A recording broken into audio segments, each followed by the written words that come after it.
সালামু ক্বাবলাল যুগ, ইন্টারনেটের যুগ, বর্তমান মিডিয়ার যুগে আমরা সালাম ভুলে গেছি। সালাম নাই, ফোন ধরলেই কেমন আছিস, কোথায় আছিস, কি করছিস ইত্যাদি ইত্যাদি। কথা বলার পূর্বে আমাদের সালাম খুব কমই হয়, বলেন ঠিক কিনা? কথা বলার পূর্বে সালাম হয় না। সালাম আমরা কথা বলার পূর্বে দিতে চাই না, দিতে জানি না।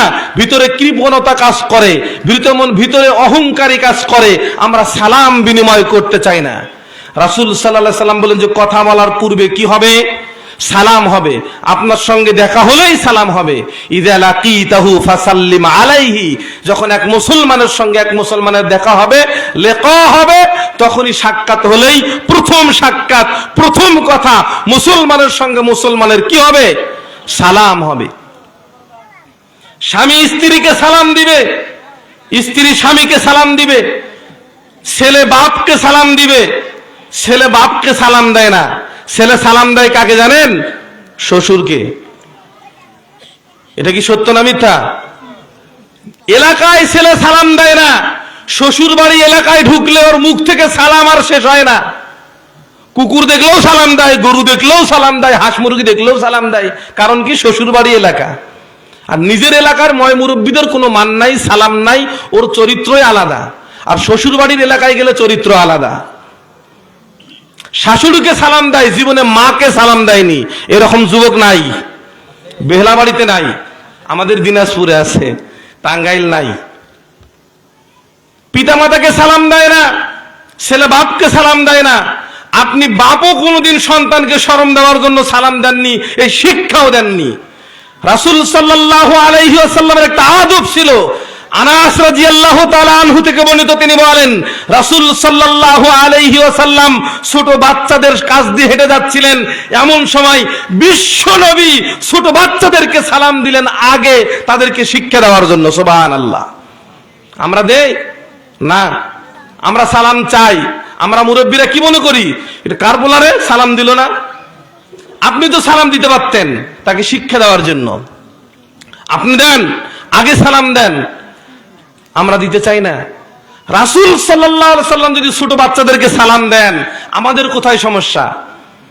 কোথায় সমস্যা? আমাদের অন্তরের ভিতরে সমস্যা, বলেন ঠিক কিনা? আমাদের মনের ভিতরে সমস্যা, আমাদের অন্তরের ভিতরে সমস্যা। আল্লাহ রাব্বুল আলামিন আমাদেরকে সঠিক হেদায়েত, সঠিক দিন, সঠিক দিনের বুঝ দান করুক, আল্লাহুম্মা আমিন। সম্মানিত প্রিয় মুসল্লিয়ান একরাম, বলছিলাম কথা বলার পূর্বে সালাম দিতে হবে। কথা বলার পূর্বে সালাম দিতে হবে। সালামের বিকল্প নাই, পরস্পরে ভালোবাসার বিকল্প নাই। আব্দুল্লাহ ইবনে আমর রাদিয়াল্লাহু তাআলা আনহু قال, আব্দুল্লাহ ইবনে আমর রাদিয়াল্লাহু তাআলা আনহু থেকে বর্ণিত, তিনি বলেন রাসূল রাসূলুল্লাহ সাল্লাল্লাহু আলাইহি ওয়াসাল্লাম, এক ব্যক্তি রাসূল সাল্লাল্লাহু আলাইহি সাল্লামকে জিজ্ঞেস করলো, আইয়ুল ইসলামি খায়র, ইয়া রাসূলুল্লাহ, ইসলামের ভিতরে উত্তম কাজ কোনটি? রাসূল সাল্লাল্লাহু আলাইহি ওয়াসাল্লামকে জনৈক ব্যক্তি এসে জিজ্ঞাসা করছেন, ইয়া রাসূলুল্লাহ, ইসলামের ভিতরে সবচেয়ে উত্তম কাজ কোনটি? ইসলামের ভিতরে সবচেয়ে উত্তম কাজ কোনটি? আইয়ুল ইসলামি খায়র, রাসূল সাল্লাল্লাহু আলাইহি সাল্লামের কাছে জিজ্ঞেস করলেন, ইয়া রাসূলুল্লাহ, ইসলামের ভিতরে উত্তম কাজ, ইসলামের ভিতরে সবচেয়ে ভালো কাজ, ইসলামের ভিতরে সবচেয়ে মূল্যবান কাজ কোনটি, কর্ম কোনটি? ক্বালা রাসূলুল্লাহ সাল্লাল্লাহু আলাইহি ওয়াসাল্লাম, রাসূল সাল্লাল্লাহু আলাইহি ওয়াসাল্লাম বললেন, তুতিমুত তুআমা ওয়া তুকরিউস সালামা, তুমি অসহায় দরিদ্র মানুষকে খাবার খাওয়াও, মানুষকে খাবার খাওয়ানো, তুতিমুত তুআমা, মানুষের কাছে খাবার বিলানো, এবং তুকরিউস সালামা, এবং সালাম বিনিময় করা। কিভাবে করে? আলামান আরাফতা ওয়া মান লাম তারিফ, তুমি যাদেরকে চেনো, যাদেরকে চেনো না, সকলকেই সালাম দাও। ছোট হোক বড় হোক, পরিচিত হোক অপরিচিত হোক, যাকে দেখা বাবা তাকে সালাম দাও, সালাম দাও, সালামের প্রচলন ঘটাও। তাহলে এটা হচ্ছে ইসলামের ভিতরে সর্বোত্তম কাজ। এখন সর্বোত্তম কাজটা সমাজের ভিতরে সর্বনিকৃষ্টিত পতিত হয়েছে। সালামের বিনিময় হচ্ছে না, সালামের বিনিময় হয় না। সালামের প্রচলন করতে হবে, ইসলামকে আবার তাজা করতে হবে, মনকে প্রতিষ্ঠিত করতে হবে। মনকে প্রফুল্ল রাখতে হলে সালাম দিতে হবে, পরস্পরে সালামের প্রচলন করতে হবে। আগে আগে সালাম দিতে হবে, আগে সালাম দিলে নেকি বেশি। রাসূল সাল্লাল্লাহু আলাইহি ওয়াসাল্লাম বলেছেন, যে আগে সালাম দিবে সেই ব্যক্তি অহংকার মুক্ত। যে আগে সালাম দিবে এই ব্যক্তির ভিতরে অহংকার নাই। যে আগে সালাম দিবে সর্বোত্তম ব্যক্তি ওই ব্যক্তি যে আগে সালাম দেয়। আবু উমামাহ আল-বাহলি রাদিয়াল্লাহু তাআলা আনহু قال, আবু উমামাহ আল-বাহলি রাদিয়াল্লাহু তাআলা আনহু থেকে বর্ণিত, তিনি বলেন, قال রাসূলুল্লাহ সাল্লাল্লাহু আলাইহি ওয়াসাল্লাম, রাসূল সাল্লাল্লাহু আলাইহি ওয়াসাল্লাম বলেছেন, ইন্না আউওয়ালান নাসি বিল্লাহি মান বাদা বিসসালাম। রাসূল সাল্লাল্লাহু আলাইহি ওয়াসাল্লাম বলেন, যে ব্যক্তি অধিক আল্লাহকে বেশি স্মরণকারী, যে ব্যক্তি আল্লাহর অতীব নিকটবর্তী, সে যেন আগে আগে সালাম দেয়। যে ব্যক্তি আল্লাহর নিকটে যেতে চায়, যে ব্যক্তি আল্লাহ রাব্বুল আলামিনের সন্নিকটে থাকতে চায়, সে যেন আগে আগে সালাম দেয়। আমরা কি চাই না?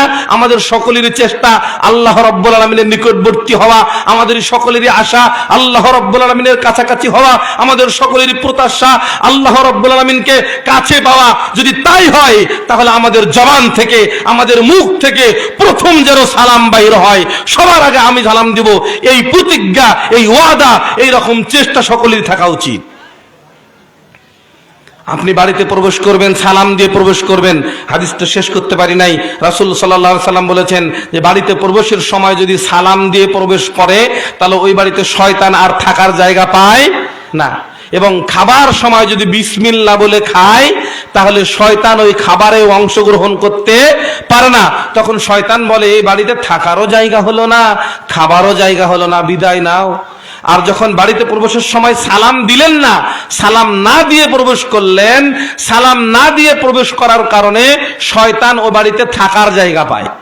এবং খাবার শুরুতে যদি বিসমিল্লাহ না বলা হয়, তাহলে ওই খাবারে শয়তান অংশগ্রহণ করে। তখন শয়তান বলে, এই বাড়িতে থাকারও জায়গা হলো, খাবারেরও জায়গা হলো। এটা এখন হোটেল হয়ে গেছে, থাকা খাওয়ার। শয়তান এখন বসবাস করছে বাড়িতে। তো শয়তান যদি বাড়িতে বসবাস করে, তাহলে স্বামী স্ত্রী, ছেলে মেয়ে, পিতা পুত্র, মা মেয়ের ভিতরে কি শান্তি বাড়বে, রহমত বাড়বে না বিশৃঙ্খলা বাড়বে? এজন্য তো বিশৃঙ্খলা। এখন ভাবেন, আপনার বাড়িতে বিশৃঙ্খলা কেন? আপনার বাড়িতে সমস্যা কেন? আপনি বাড়িতে প্রবেশের সময় কি দেন না? সালাম দেন না। আর খাবার সময় অনেক সময় বিসমিল্লাহ মনে নাই, খাওয়ার সময় বিসমিল্লাহ ভুলে গেছেন। বিভিন্ন গল্প করতে করতে খাবার হয়ে যায়, বিভিন্ন গুজব করতে করতে খাবার হয়ে যায়, সালাম হয় না, বিসমিল্লাহ হয় না। এজন্য শান্তি, অশান্তি এবং বিভিন্ন সমস্যার ভিতরে আমরা ভুগছি, পারিবারিকভাবে, সাংসারিকভাবে, সামাজিকভাবে। আল্লাহ রাব্বুল আলামিন আমাদেরকে সঠিক বুঝ দান করুক, আল্লাহুম্মা আমিন। সম্মানিত প্রিয় মুসল্লিয়ানে কেরাম, সম্মানিত উপস্থিতি, রাসূল সাল্লাল্লাহু আলাইহি ওয়াসাল্লামের বিশুদ্ধ হাদিসগুলোর প্রতি যেন আমরা আমল করতে পারি, আল্লাহ সেই তৌফিক এবং সুযোগ দান করুক, আল্লাহুম্মা আমিন। এক নম্বর পয়েন্ট আলোচনা করলাম, ইজা লাকিতাহু ফাসাল্লিম আলাইহি।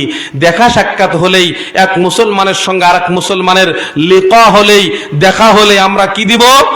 সালাম দিব। এটা মুসলমানের হক, এটা মুসলমানের দায়িত্ব, এটা মুসলমানের কর্তব্য। এক মুসলমানের উপর আরেক মুসলমান, এটা হক, এটা হক, এটা আদায় করতে হবে। ইজা লাকিতাহু ফাসাল্লিম আলাইহি। দুই নাম্বার, ওয়াইজা দাআকা ফাআজিবহু। ওয়াইজা দাআকা ফাআজিবহু। যখন দাওয়াত দিবে তখন আদায় করতে হবে। দাওয়াত দিলে কি করা? আদায় করা। এই দাওয়াত দুই ভাগে বিভক্ত। একটা ইসলামী দাওয়াত, দ্বীনি দাওয়াত, দ্বীনি সম্পর্কের দাওয়াত, আর একটা আকালতু খাওয়ার দাওয়াত, বৈধভাবে খাওয়ার দাওয়াত। অবৈধ খাবার নয়, মুসলমানি খাওয়ার দাওয়াত নয়, ওই দাওয়াতে যাওয়া যাবে না। 40 খাওয়ার দাওয়াত যাওয়া যাবে না। 3 দিনের খাওয়া খাওয়া যাবে না। মৃত্যু উপলক্ষে কোনো কিছু খারাপ খাওয়া যাবে না। বেদাতি কোনো অনুষ্ঠান, বেদাতি কোনো খাবার খাওয়া যাবে না। ওই দাওয়াত নয়, কোরআন সুন্নাহর ভিত্তিতে যেই দাওয়াত, এই দাওয়াতে অংশগ্রহণ করা এক মুসলমানের জন্য এক মুসলমানের উপরে আরেক মুসলমানের হক।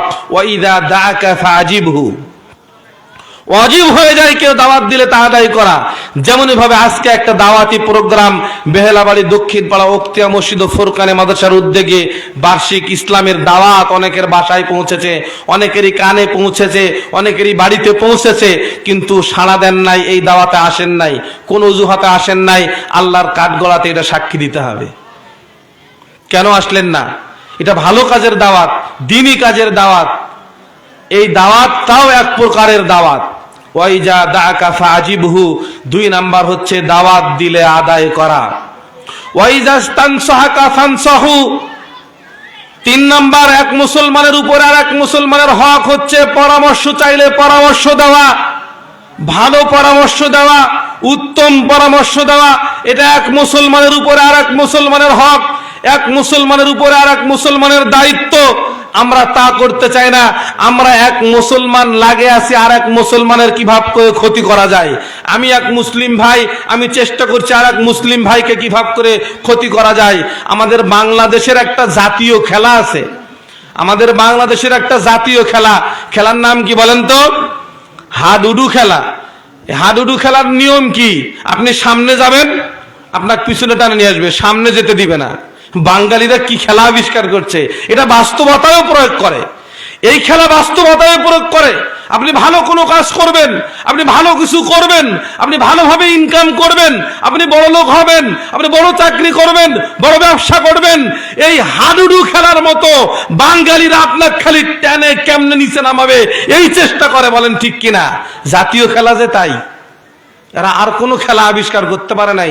জাতীয় খেলা আবিষ্কার করছে হাডুডু, শুধু টেনে নামাও, ভালো কিছু করতে দিবে না। এক মুসলমান আর এক মুসলমানের এই ক্ষতির সাধনের ভিতরে আমরা আছি। কেউ যদি ভালো পরামর্শ চায় তো ওর অবস্থা টাইট, মানে অবস্থা খারাপ। আপনি কেন যে পরামর্শ নিতে গেলেন, আপনি বুঝছেন একটা, বুঝাতে চাইলো একটা, আর একটা বুঝাইয়া কিভাবে করে আপনি ধ্বংস হবেন এই পরামর্শ দেয় অনেক পরামর্শদাতা। বলেন ঠিক কিনা? সবাই নয়, অনেকেই কিভাবে করে আপনার ক্ষতি করবে। আপন ভাই আপন ভাইয়ের ক্ষতি করে, রক্তের সম্পর্কের ভাই ভাই ভাইয়ের ভালো চায় না, প্রতিবেশী প্রতিবেশীর ভালো চায় না, কল্যাণ চায় না। সবচেয়ে বড় কষ্ট, সবচেয়ে বড় কষ্ট, সবচেয়ে বড় কষ্ট প্রতিবেশীর সঙ্গে ভালো থাকা। রাসূল সাল্লাল্লাহু আলাইহি ওয়াসাল্লাম বলেছেন যে একজন মানুষ ততক্ষণ পর্যন্ত ভালো নয় যতক্ষণ না তার প্রতিবেশী তাকে ভালো বলবে। কার প্রতিবেশী কাকে ভালো বলে বলেন তো? আমার প্রতিবেশী তো আমাকে ভালো বলে না। এত কিছু ছাড় দেওয়া তবুও তো প্রতিবেশী ভালো বলে না। প্রতিবেশীর জন্য মুখ বন্ধ করে রাখা লাগে, কথা বলা যায় না। প্রতিবেশীর কাছে ভালো হওয়াটা সবচেয়ে কঠিন বর্তমান সময়ে। বলেন ঠিক কিনা? প্রতিবেশীর কাছে ভালো হওয়া, প্রতিবেশীর কাছে ভালো হওয়া সবচেয়ে বড় কঠিন। এই জন্য আয়েশা রাদিয়াল্লাহু তাআলা আনহাকে রাসূল সাল্লাল্লাহু আলাইহি ওয়াসাল্লাম বলতেন, মা ও বোন, মা ও বোন একটু লক্ষ্য করুন। রাসূল সাল্লাল্লাহু আলাইহি ওয়াসাল্লাম আয়েশা সিদ্দিকা রাদিয়াল্লাহু তাআলা আনহাকে বলতেন, রাসূল সাল্লাল্লাহু আলাইহি ওয়াসাল্লাম তার বিবিদেরকে বলতেন, যখন তোমরা রান্না করো রান্নাতে একটু ঝোল রাখো। কারণ এরাই যদি প্রতিবেশীকে কিছু দিতে না পারো তো ঝোল বিনিময় করো, তাতে প্রতিবেশীর সঙ্গে ভালো সম্পর্ক থাকবে। প্রতিবেশীর সঙ্গে ভালো সম্পর্ক রাখা দরকার, গুরুত্বপূর্ণ বিষয়। বলছিলাম ওয়াইজাস্তানসাহাকা ফানসাহু, এক মুসলমানের উপর আর এক মুসলমানের হক হচ্ছে যে যখন পরামর্শ চাবে উত্তম পরামর্শ দেওয়া, ভালো পরামর্শ দেওয়া, সুন্দর পরামর্শ দেওয়া। কিন্তু আমরা ভালো পরামর্শ দেই না, আমরা চাই ও বিপদে পড়ুক। ও আসছে বিল্ডিং করবে, কিভাবে করে কোন মিস্ত্রি ধরবে, ও যেই মিস্ত্রি দিয়ে মানে ধোকায় পড়েছে ওই মিস্ত্রির কথা বলবে, যে ওখানে যা।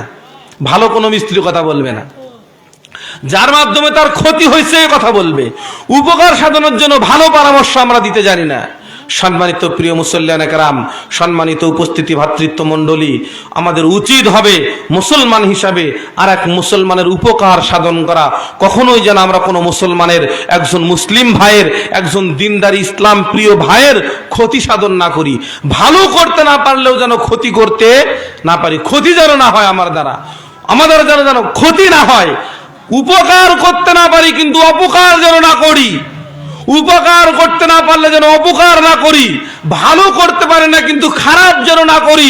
সতর্ক থাকতে হবে, সম্মানিত প্রিয় উপস্থিতি, 4 নাম্বার পয়েন্ট, রাসূল সাল্লাল্লাহু আলাইহি ওয়াসাল্লাম বললেন ফাহামিদাল্লাহু ফাসাম্মিতুহু, যখন কেউ হাসি দিবে, হাসির জবাবে হাসিদাতা যখন আলহামদুলিল্লাহ বলবে, এর উত্তরে এক মুসলমান শুনলে ইয়ারহামুকাল্লাহ জবাব দিতে হবে। এটা মুসলমানের, এক মুসলমানের উপর আর এক মুসলমানের হক। ফাহামিদাল্লাহু ফাসাম্মিতুহু, যখন এক মুসলমান হাসি দিবে, হাসি দেওয়ার পর আলহামদুলিল্লাহ বলার পরে, এরপরে এই আলহামদুলিল্লাহ শোনার পরে আমাদেরকে জবাব দিতে হবে কি? ইয়ারহামুকাল্লাহ। এই ইয়ারহামুকাল্লাহ জবাব দানেওয়ালা লোকে যদি জবাব হাসি দানেওয়ালা শোনে, তাহলে সে আরো দোয়া বলবে, ইয়াহদিকুমুল্লাহু ওয়া ইউসলিহ বালাকুম। মুসলমানের ভ্রাতৃত্ব কত কাছাকাছি, একজন আরেকজনের জন্য দোয়া করবে কত সুন্দরভাবে। দেখেন, এই ভ্রাতৃত্ব আমাদের ভিতরে নাই, এগুলো জানিই না আমরা, অনেকে এগুলো বুঝিও না, জানলেও স্মরণে নাই, আমল করি না, শুনলেও আমরা আমল করি না।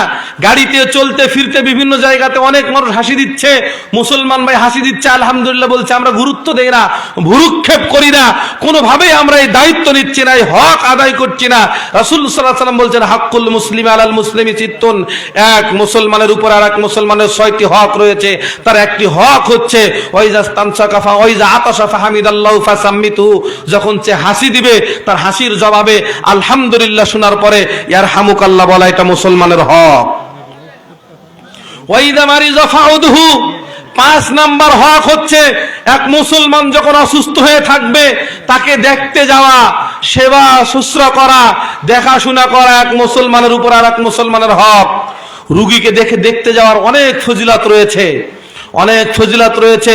রাসূল সাল্লাল্লাহু আলাইহি ওয়াসাল্লাম বলেন, কেউ যদি রোগীকে দেখতে যায়, রোগীকে দেখতে যাওয়ার জন্য বাড়ি থেকে বের হয়ে গেল, রোগীকে দেখতে গেল, বাড়িতে ফিরে আসা না পর্যন্ত ফেরেশতারা তার কল্যাণের জন্য দোয়া করতে থাকে। সুবহানাল্লাহ, এটা মুসলমানের হক। আমরা এই হকও অনেক সময় আদায় করি না। গুরুতর আত্মীয় স্বজন যখন অসুস্থ হয়, বিভিন্ন ব্যস্ততার ভিতরে যাইতে না পারলেও, মানে খুব কাছের আত্মীয় স্বজন অসুস্থ হলে যায়, কিন্তু প্রতিবেশী অনেক অসুস্থ, দরিদ্র, অসহায়, নিজের বাড়িতে, বাড়ির পাশে কত মানুষ অসুস্থ অনেক সময় পড়ে থাকে, আমরা দেখতে যাই না, দেখতে যাই না। আপনাকে লাখ লাখ টাকা দিতে হবে, আপনি তাকে দেখতে যান, তার মাথায় হাত দেন, দিয়ে বলেন আজিবিল বাস রব্বান নাস ইশফি আনতা শাফি লা শিফা ইল্লা শিফাউকা শিফান লা ইউগাদিরু সাকামা শিফাকাল্লাহ শিফাকাল্লাহ শিফাকাল্লাহ লা বাসা তুহুরু ইনশাআল্লাহ। এই দোয়াগুলো পড়েন, এক মুসলমান আর এক মুসলমানের জন্য যে দোয়া করবে, রাসূল সাল্লাল্লাহু আলাইহি ওয়াসাল্লাম বলেছেন, এই দোয়া যে ব্যক্তি করছে তার জন্য আগে কবুল হবে। আপনি যার জন্য দোয়া করলেন, ওই ব্যক্তির জন্য কবুল হওয়ার আগে ফেরেশতারা বলে, হে আল্লাহ, যে ব্যক্তির জন্য দোয়া করছে, যে দোয়া করছে তাকে আগে কবুল করো, তাকে আগে সুস্থ করো। আপনারও কত অসুখ, আপনি কত অশান্তিতে ভুগছেন, আপনার জন্যও কবুল হয়ে যাবে। আমরা কৃপণতা করি, দোয়া করতে চাই না, পরস্পরের হকগুলো যেন আমরা আদায় করতে পারি। আল্লাহ আমাদেরকে সে তৌফিক, মন মানসিকতা এবং সুযোগ দান করুক। আল্লাহুম্মা আমিন। 6 নাম্বার পয়েন্ট, ওয়াইদা মাতা ফাআতবাহু, যখন কোন মুসলমান মারা যাবে তার দাফন কাফন এবং জানাজার সালাতে অংশগ্রহণ করা, এটা মুসলমানের সর্বশেষ হক। হাক্কুল মুসলিম আলাল মুসলিমি সিত্তুন, এক মুসলমানের উপরে আর এক মুসলমানের 6টি হকের 6 নাম্বার হক হচ্ছে যখন কোন মুসলমান ভাই মারা যাবে তখন তার জানাজায় অংশগ্রহণ করা এবং তার দাফন কাফনের ব্যবস্থা করা। এখন মুসলমানকে রাসূল সাল্লাল্লাহু আলাইহি ওয়াসাল্লাম বলেছেন যে ব্যক্তি সালাত আদায় করে এবং যে ব্যক্তি সালাত আদায় করে না, বাইনাল আবদি ওয়া বাইনাল কুফরি তারকুস সালাহ, যে সালাত আদায় করে না সে মুসলমানই নয়, ইমানদার নয়, মুসলমানই নয়। এই সালাত বিষয়ে গুরুত্বপূর্ণ কথা আমরা বলেছি, তবু আজকে বলছি কথার প্রেক্ষাপটে, যারা সালাত আদায় করে না, যারা সালাতকে অস্বীকার করে, যারা সালাতকে অস্বীকার করে, যারা সালাতকে অস্বীকার করে, এদেরকে মুসলমানের কবরস্থানে দাফন করা যাবে না, বেহলাবাড়ি ঘোলাবাড়ির কবরস্থানে দাফন করা যাবে না। এদেরকে দাফন করতে হবে আলাদা জায়গাতে, অন্য জায়গাতে পুঁতে রাখতে হবে, গন্ধ বের হবে, তাই এদের জানাজা হবে না, কারণ এরা মুসলমানদের কাতারে নাই। সম্মানিত প্রিয় উপস্থিতি, শারীরিকভাবে অসুস্থতার পরেও আল্লাহ রাব্বুল আলামিন যতটুকু সাধ্য দিয়েছিলেন, শক্তি দিয়েছিলেন, কিছু কথা ভাঙ্গাচুরা আপনাদের সামনে আলোচনা করলাম। ভাই এসে গেছেন, আলহামদুলিল্লাহ। ভাইয়ের মুখ থেকে সুমধুর কণ্ঠস্বরে আমরা আলোচনা শুনবো। আল্লাহ রাব্বুল আলামিন, আমি মুসলমানদের যে হক সম্পর্কে সংক্ষিপ্ত আকারে যে কথাগুলো বললাম, বিশেষভাবে সালামের প্রতি গুরুত্ব যে কথাগুলো উপস্থাপন করেছি, আল্লাহ রাব্বুল আলামিন আমাদের সকলকেই আমল করার তৌফিক এবং সুযোগ দান করুক, আল্লাহুম্মা আমিন। আল্লাহ রাব্বুল আলামিন আজকের এই ইসলামী জালসাকে কবুল এবং মঞ্জুর করুক, আল্লাহুম্মা আমিন।